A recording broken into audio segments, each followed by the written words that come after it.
This week the English High Court has questioned whether under-16s can really give informed consent to puberty blockers. That's a step in the right direction, but in this video we're just going to have a reminder of where we are in Scotland.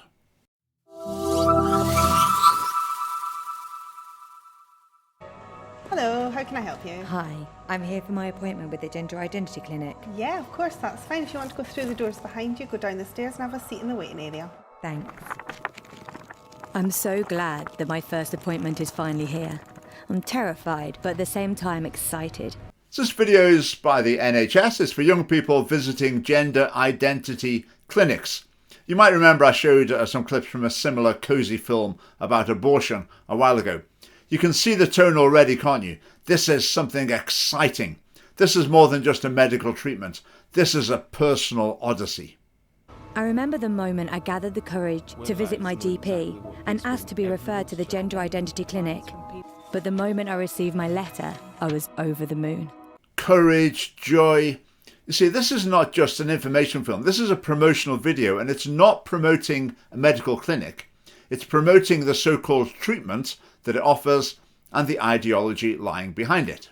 I started to do my own research into the services and treatments the clinic could offer. I learned what is and what isn't available on the NHS, and more about fertility preservation. It is good to think ahead. Yeah, that's right. It is good to think ahead to the possible dissatisfaction, lifelong problems of various types that often follow people who go down the transgender route. But no, they're not talking about that.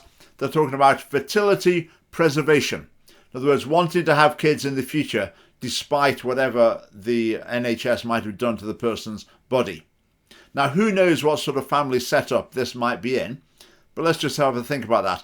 So if this is a girl wanting to sort of freeze eggs to use in the future, well, I don't think that's a good idea. Surrogacy is not natural. It's not the ideal way for parents to bring children into the world at all. If it's a boy, then I would say if you're going to reject your biological nature, you've got to face up to the fact that part of that is you're rejecting the possibility of fatherhood. Okay, before you transitioned, you never had the possibility of being a mother. Afterwards, you can't be a mother either. Nothing's going to change that. So again, I think we're selling a delusion here. There were times I began to feel quite lonely and really wanted to reach out to someone that had experienced what I was about to. Now, hang on a minute. They haven't even been to the clinic yet.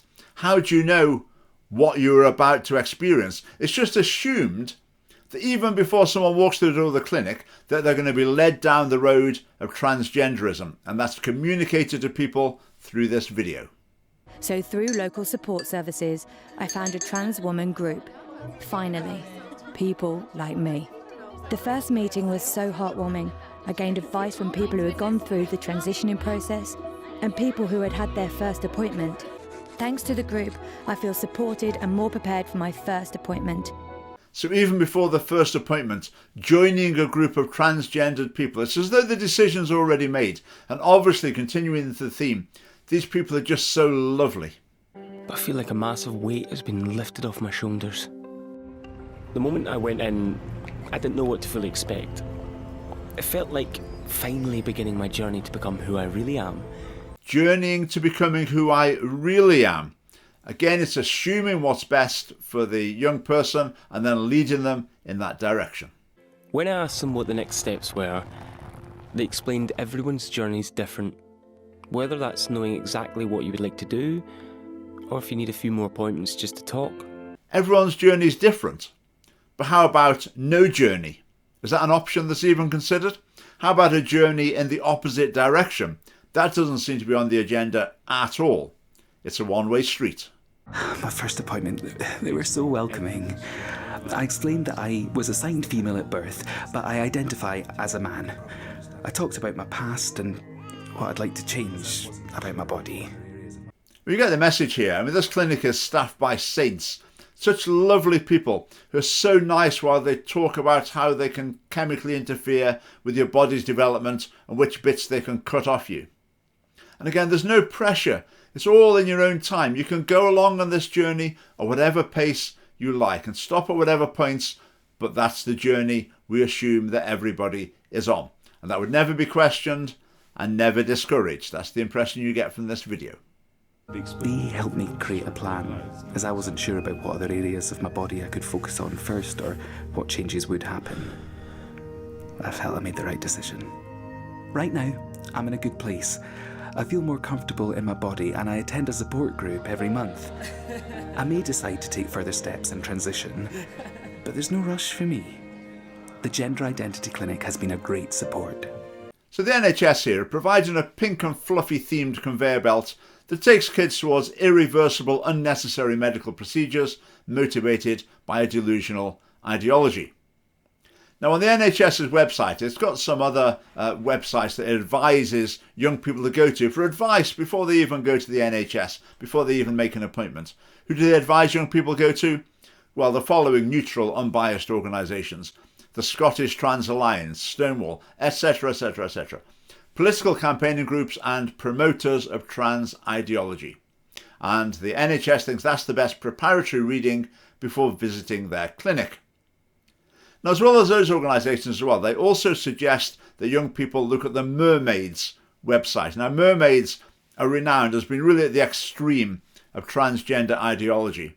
So what do we find on their website? Well, we've got this. What is gender and what does dysphoria mean? When you're born, it's decided whether you're a boy or a girl based on the way your body looks. But for some people, looks can be deceiving and they're given the wrong gender.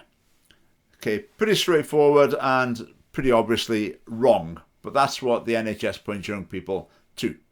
Also on the Mermaids website, there's a web chat facility. So the NHS is saying to young people, go and chat with this pretty extreme body and they will provide you with the advice that you need about your transgender journey.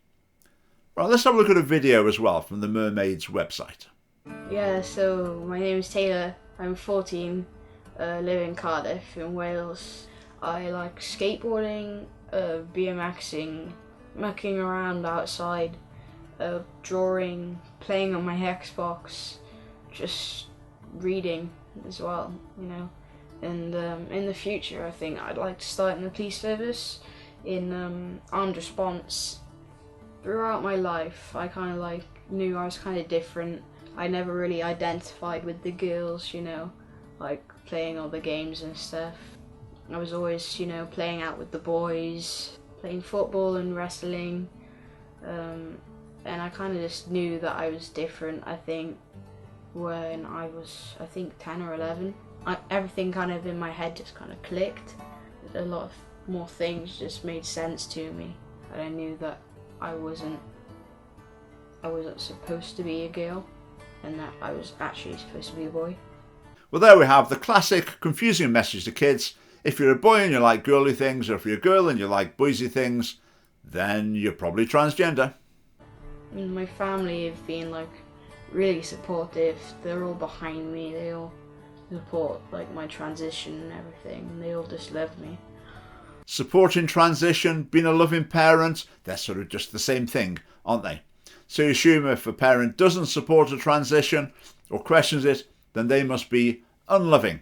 So this is basically turning kids against their parents where necessary. Where is it necessary? When the parents are not completely on board with the transgender ideology.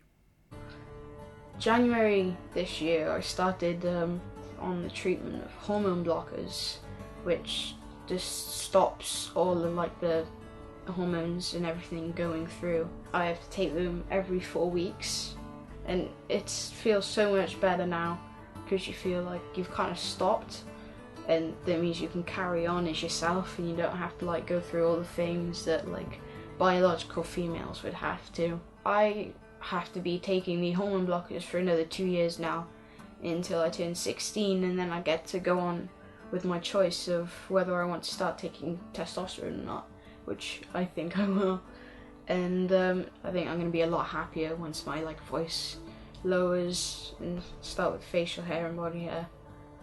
It just all sounds so simple, doesn't it? It's the sort of thing you can just talk about with nice music in the background in the local park. It's no big deal, just like choosing an outfit. My only worries and concerns for the future myself are kind of the time that it takes to get through stuff, and then surgery as I get older, and what that's going to involve and how much it's going to cost and stuff. Now, you're too right. That should be a very, very serious concern. But all these lovely supportive people will hold your hand and help you overcome your perfectly rational fear.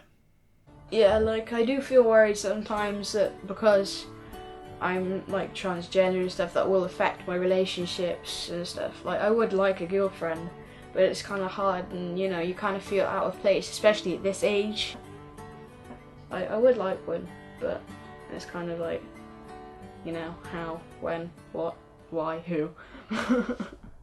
Again, all very light-hearted, but this is likely to be a very serious issue that will plague the person throughout their life, yet here it's just laughed off as a triviality. An emotional response to finding out that your child feels so unhappy in the body that they were born into, it's natural that you feel extremely distressed. I think the only thing that I tried to do was never show Taylor that I felt like that. So what parents really need to do is hide their true feelings. That's how you can be a good parent. But those true feelings, I think they're there for a reason. They're there to guide and to protect. I would even say they're a manifestation of our conscience. And I believe when it comes to changing gender, they say to us, no, that's not a good road to go down. Whereas mermaids, the NHS, they just say ignore that and suppress it. My job as a mum is not to tell my children who they are. It's to support them in fully being themselves. Well, I disagree with that. Sometimes the job of a parent is to tell young people who they are, where that is necessary. Sometimes the job of the parent is to help them to become what they are, what they really are, not what a psychological problem makes them think that they are. Now, at this point, it's really important to emphasise gender identity disorder problems in this area are very real, and some people need help, counselling and support to deal with those in order to be free from the problem, not to celebrate and embrace it. Whereas in Scotland, right from primary school onwards, this is just promoted as a normal, natural and a healthy choice. Here's a slide from a primary school lesson plan from John Swinney's Sex Education Resources. Then from school, we've got the NHS ready to take over seamlessly to lead young people down the path of these medical so-called treatments. And also remember, this is in the context of medical confidentiality for under 16s in Scotland. So puberty blockers have really come under fire in England. That's good. But we've got a very deep-rooted problem in Scotland. The whole state apparatus is geared to promoting this dangerous ideology to our children and then leading them down the road towards medical anti-treatments. Now, when you hear that, if you just shrug your shoulders and think, oh, well, never mind, don't really care, then maybe you could be a supporter of the SNP, the Greens, the Lib Dems, Labour, and lots of other parties in Scotland. If you think this is something that needs challenging and changing, then you need to support the Scottish Family Party. And you can do that right now by joining us via the link below. Thanks for watching.